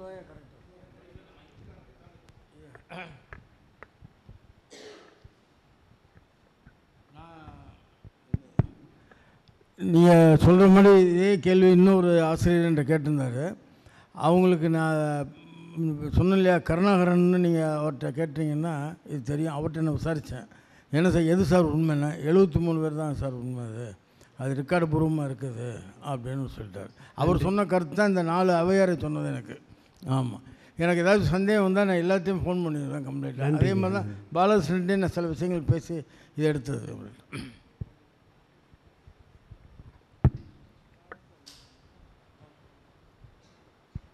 ஐயா வணக்கங்க ஐயா. சொல்லுங்க ஐயா. தங்களுக்கு தாங்க தங்களிடம் ஐயா. நீங்கள் பெண்மையை பற்றி பேசுனீங்களைங்கய்யா, பெண்மையை பற்றி பேசுனீங்களைங்கய்யா. பெண்மையை புனிதமாக பார்க்கணுமா இல்லை சமமாக பார்க்கணுமாங்கய்யா? பெண்மையை புனிதமாக பார்க்கணுமா இல்லை சமமாக பார்க்கணுமாங்கய்யா?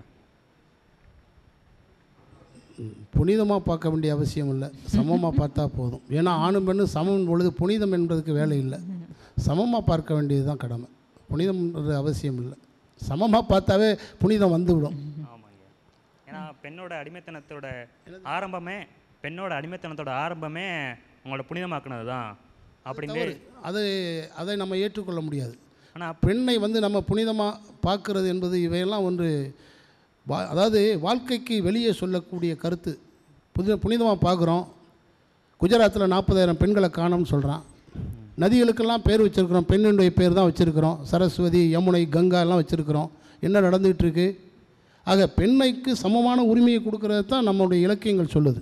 சம உரிமையை கொடுத்து விட்டாமல் ஆட்டோமேட்டிக்காக புனிதம் வந்துடும்ல, அதுதான் சரியாக இருக்கும். அதுவும் தான் அறிவுபூர்வமாகவும் இருக்கும். சரி, சக தோழியை பார்த்தாலே பெரிய விஷயம். நீங்கள் புனிதமாக பார்க்கணுன்னு அவசியமே இல்லை என்ன கேட்டால். நன்றி. ஐயா சொன்னாங்க, நாணயம் இல்லாததுனால தான் நாணயம் இல்லாத வழக்குகள்லாம் இன்றைக்கி நீதிமன்றத்தில் வருது. அது உண்மைதான். தீர்ப்புகள் கூட நாணயம் இல்லாத தீர்ப்புகள் தான் வருது. அதுதான் இன்றைக்கி உண்மை. நீதிபதிகளே, நீதிமன்றத்தில் இருக்கக்கூடிய நீதிபதிகளே இன்றைக்கி நாணயம் இல்லாத தீர்ப்புகளை சொல்கிறாங்க அப்படிங்கிறத உண்மை. அதை வெட்ட வெளிச்சமாக சொன்னதுக்கு மிகுந்த மகிழ்ச்சி. நன்றி. அதாவது நீதிபதிகள் ஆயிட்டதுனால தான் நியாயம் வந்து அநியாயமாக மாறிடுது, வேற ஒன்றும் இல்லை.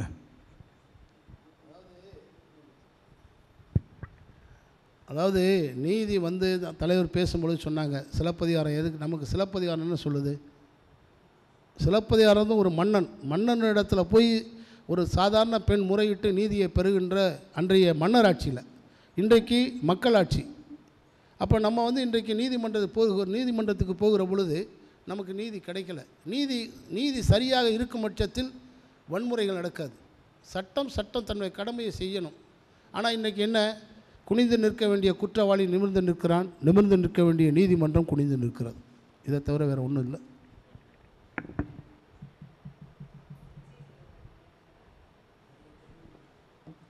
வேறு யாருக்கேனும் வினாக்கள் இருக்கா?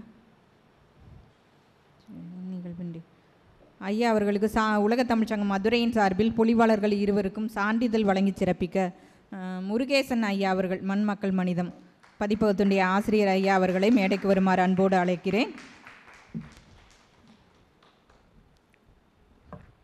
சுந்தரராஜன் ஐயா அவர்களுக்கு சான்றிதழ் வழங்கி சிறப்பிக்கப்படுகிறது.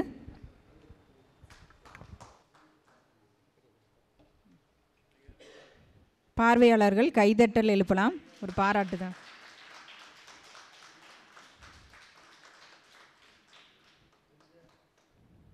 கவிஞர் மானுட பிரியன் ஐயா அவர்களுக்கும் சான்றிதழ் வழங்கி சிறப்பிக்கப்படுகிறது.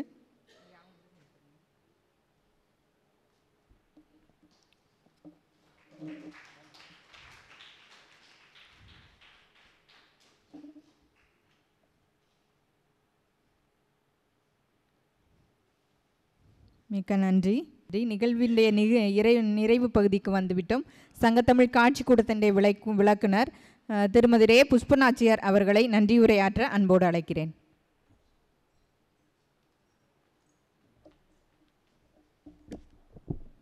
அனைவருக்கும் வணக்கம். தமிழ்கூடல் 157வது தமிழ்கூடல் நிகழ்வு மிக சிறப்பாக நடந்து முடிந்துள்ளது. இந்நிகழ்விற்கு வரவேற்புரை நிகழ்த்திய ஆய்வறிஞர் முனைவர் சு சோமசுந்தரி அவர்களுக்கு நன்றி. இந்நிகழ்விற்கு தலைமை வகித்து எங்களையெல்லாம் இயக்கிக் கொண்டிருக்கும் உலக தமிழ்ச்சங்க இயக்குனர் முனைவர் அவ்வை அருள் ஐயா அவர்களுக்கும் இந்நேரத்தில் நன்றியினை தெரிவிக்க கடமைப்பட்டுள்ளேன். நன்றி ஐயா. தமிழ்கூடல் உரை இன்று 2 தலைப்புகளில் நிகழ்ந்தது. இலக்கை நோக்கி இலக்கியங்கள் என்ற தலைப்பில் திரு மா சுந்தரராஜன் ஐயா அவர்கள் பொலிவுரையாற்றினார். இலக்கியங்கள் இலக்கை நோக்கி இட்டுச் செல்லும் வல்லமை படைத்தவை. சிலப்பதிகாரம், கம்பராமாயணம், ஔவையாரின் நல்வழி ஆகிய இலக்கியங்களை தொட்டு சென்று அதனுடைய குறிக்கோள்களையும் ஐயா அவர்கள் குறிப்பிட்டார். மனிதனுக்கு கிடைத்த வரமும் அடையாளமும் சிந்தனை. சிந்திப்பவன் முயற்சி மேற்கொள்வான், முயற்சி மேற்கொள்பவன்தான் வளர்ச்சியை அடைவான், வளர்ச்சிதான் மாற்றத்தை உண்டாக்கும் என்பதையும் இலக்கியத்தையும் அதனுடைய நோக்கத்தையும் குழந்தைகளுக்கு சொல்லிக் கொடுக்க வேண்டும் என்ற அறிவுரையோடு இப்பொலிவுரையை நிகழ்த்தினார். ஐயா அவர்களுக்கு உலக தமிழ்ச்சங்கம் மதுரையின் சார்பில் நன்றியினை தெரிவித்துக் கொள்கின்றோம். நன்றி ஐயா. அடுத்ததாக முத்தமிழ் மன்றத்தின் தலைவர் கவிஞர் மானுட பிரியன் ஐயா அவர்கள் இலக்கியத்தில் மனிதநேயம் என்ற தலைப்பில் சிறப்பாக உரை நிகழ்த்தினார். ஐயா அவர்கள் அன்பின் வழியில் மனிதநேயத்தை சங்க இலக்கியம் முதல் இக்காலம் வரை இலக்கியம் வரை எடுத்து செல்கிறது என்பதையும், தண்ணீருக்காக மான்கள் விட்டு கொடுத்த உதாரணத்தையும், தலைவன் தும்பிக்கு தீங்கிழைக்காத மனிதநேயத்தையும், பாரதியின் தனி மனிதனுக்கு உணவில்லை எனில் ஜகத்தினை அழித்திடுவோம் என்ற உதாரணத்தையும் கூறி நிகழ்வினை நன்றாக பொலிவுரையாற்றினார். மனிதன் காலத்திற்கேற்ற மாற்றங்களால் வாழ்வியல் அறங்களை மறந்து வரும் நிலையில் இலக்கியத்தில் மனிதநேயம் என்ற உரை தமிழ் இலக்கியங்களில் பதிந்துள்ள மனித நேயத்தை வெளிப்படுத்துவதாய் அமைகிறது. தமிழ் இலக்கியங்கள் தொன்று தொட்டு பல்வேறு வடிவங்களில் படைக்கப்பட்டாலும் இவற்றில் மனித நேயம்தான் மேலோங்கி இருக்கிறது என்பதை ஐயாவின் உரை வழியாக அறிந்து கொண்டோம். ஐயா அவர்களுக்கு உலக தமிழ்ச்சங்கம் மதுரையின் சார்பில் நன்றியினை தெரிவித்துக் கொள்கின்றோம். நன்றி ஐயா. எங்களின் அழைப்பினை ஏற்று இங்கு வந்துள்ள தமிழ் அறிஞர்கள், தமிழ் அமைப்பினை சார்ந்தவர்கள், மாணவர்கள் அனைவருக்கும் நன்றியினை கூறி நிகழ்வினை நிறைவு செய்கின்றோம். அனைவருக்கும் நன்றி. நாட்டுப்பண்.